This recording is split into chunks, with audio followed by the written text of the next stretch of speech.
I've been looking at microbes in people's guts for the past 15 years, and where science is taking us now is so exciting in the data that we can derive from the microbes that exist within your gut and how that is so far reaching to our health outcomes. These tests, this is a Co-Biome Meta Explore GI test. You order this directly through your clinician. It's a functional test, and I wanted to run through some of the markers here.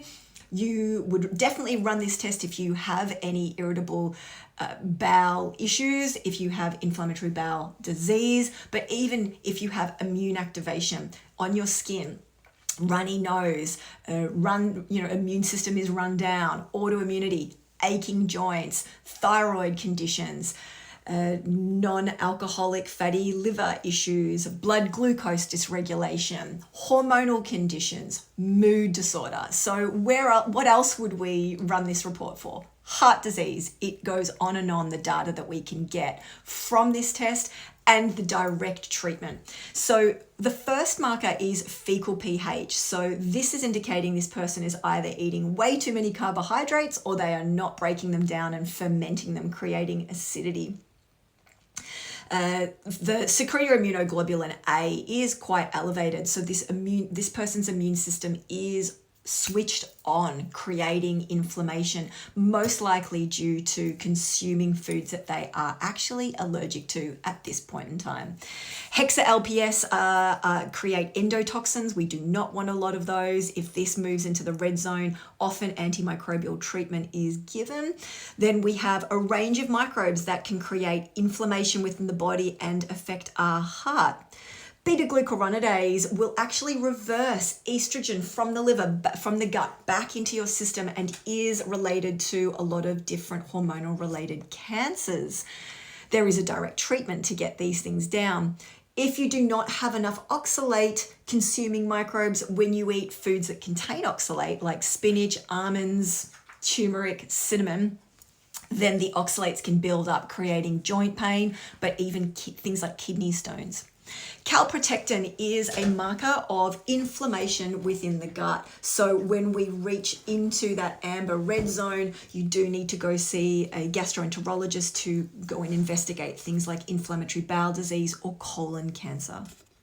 Zonulin is a marker of leaky gut. So the permeable membranes are opening up and allowing a lot of microbes to filter into the blood system.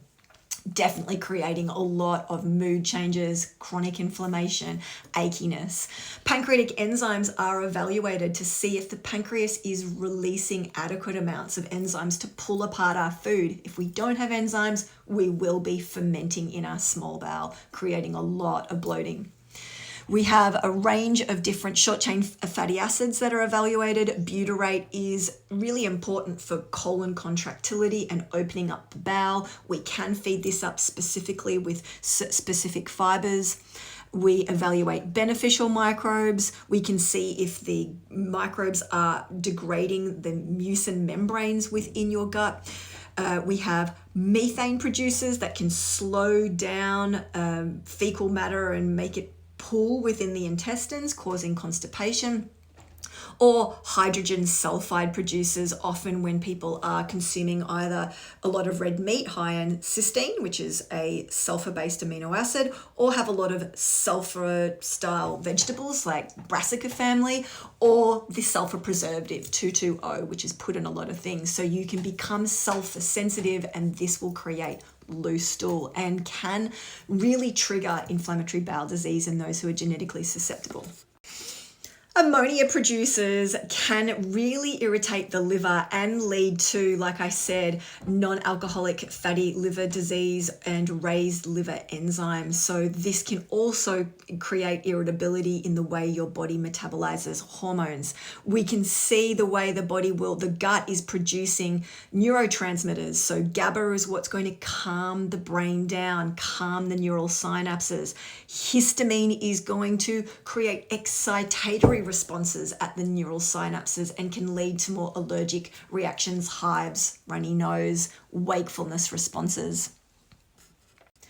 Diversity and richness is really important, and this person has had a lot of food poisoning and therefore repetitive oregano oil use, antimicrobials, antibiotics, and it does not have a diet rich in fiber or fermented foods, so their microbiome is starving. We want to have at least 230, 250 different types of microbes existing within the gut. And we also have a species explorer, which goes into what microbe you have in the highest abundance along the side here, which is being cut off. It will actually show the percentage in comparison to all of the other microbes they found in your gut, and whether it is a microbe that is one that you want in your gut or one that you don't particularly want. And when you tap on this, it will give you insight into what this microbe produces and what it consumes, so we can tailor the way that we treat you. Microbia and Co-Biome, who do these and offer these tests through clinicians, have done extensive amounts of research to provide clinicians with insights and science-based insights on how we can actually treat the gut microbiome. So if you are interested in finding out a lot more about what is underlying and underpinning a lot of your symptoms, then I would definitely direct you towards doing a microbiome test.